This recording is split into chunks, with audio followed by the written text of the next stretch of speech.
భూమి ఎప్పుడు పుట్టింది, దాని వయస్సు ఎంత అన్న విషయాల గురించి ఎవరికీ స్పష్టంగా తెలియదు. ఇలాంటి విషయాలపై శాస్త్రవేత్తలు ఏండ్ల తరబడి వరుస ప్రయోగాలు చేస్తూ విశ్వంలో దాగి ఉన్న ఎన్నో రహస్యాలను ఛేదిస్తున్నారు. ఈ క్రమంలోనే భూమిని గురించి కూడా ఎన్నో ప్రయోగాలు చేసి భూమి వయస్సు 4.5 బిలియన్ సంవత్సరాల కంటే ఎక్కువ అని తెలిపారు. భూమి ఉద్భవించినప్పటి కాలంలో ఎలాంటి జీవరాశి లేదని శాస్త్రవేత్తలు పేర్కొన్నారు. అలాగే మానవ జాతి ఉద్భవించే ముందు భూమిపై చెట్లు, నదులు, పర్వతాలు, వివిధ రకాల జంతువులు ఉన్నాయని చెబుతున్నారు. తర్వాత క్రమంగా మానవులు ఉనికిలోకి వచ్చారని, ఆ తర్వాత భూమి మ్యాప్ మారిపోయిందని చెబుతారు. క్రమంగా మానవ జనాభా పెరిగి ప్రపంచంలోని ప్రతి మూలను పాలించే స్థాయికి చేరుకున్నారు. కోతి నుంచి పుట్టిన మనిషి ఎంతో అభివృద్ధి చెంది మనుషులను తయారు చేస్తున్నారు. అలాగే వారు భూమి వెలుపల అంటే అంతరిక్షంలో కూడా ప్రయాణించడం ప్రారంభించారు. నేడు ప్రపంచవ్యాప్తంగా కంప్యూటర్లు ఉపయోగిస్తున్నారు. అయితే కంప్యూటర్ల సహాయంతో ఎన్నో అంచనాలు వేయవచ్చని శాస్త్రవేత్తలు చెబుతున్నారు.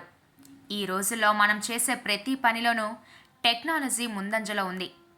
ఇంటి పనులు మొదలుకొని కృత్రిమ మేధస్సును ఉపయోగించడం వరకు ప్రతిదీ యంత్రాలపై ఆధారపడుతున్నారు. ఈ క్రమంలోనే కొంతమంది నిరాశవాద శాస్త్రవేత్తలు మానవులు ఎప్పుడు ఉనికిలో లేకుండా పోతారో అన్న అంచనా వేయడానికి సాంకేతికతను ఉపయోగించారు.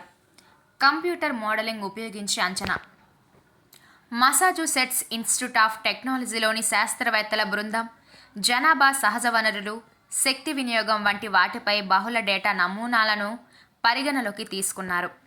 దీని ద్వారా వారి అంచనాలను గుర్తించడానికి కంప్యూటర్ మోడలింగ్ను ఉపయోగించిందని వెబ్సైట్ లేడ్ బైబుల్ నివేదిస్తుంది. క్లబ్ ఆఫ్ రోమ్ ప్రచురించిన అధ్యయనం రాబోయే పరిమితులను తెలుపుతుంది. మానవ జాతి పతనం. ఈ పరిశోధనల ద్వారా 21వ శతాబ్దం మధ్యలో సమాజం పతనం అవుతుందని శాస్త్రవేత్తల బృందం అంచనా వేస్తుంది. కొన్ని నివేదికల ప్రకారం మానవ జాతి అంతరించిపోవడానికి 2 దశాబ్దాల కన్నా తక్కువ సమయం మిగిలి ఉందని చెబుతున్నారు. ఖచ్చితమైన అంచనాలు వేస్తే 2040లో పతనం జరుగుతుందని శాస్త్రవేత్తలు అంచనా వేసినట్లుగా ఇంకా 17 ఏళ్లు మాత్రమే మిగిలి ఉన్నాయని చెబుతున్నారు.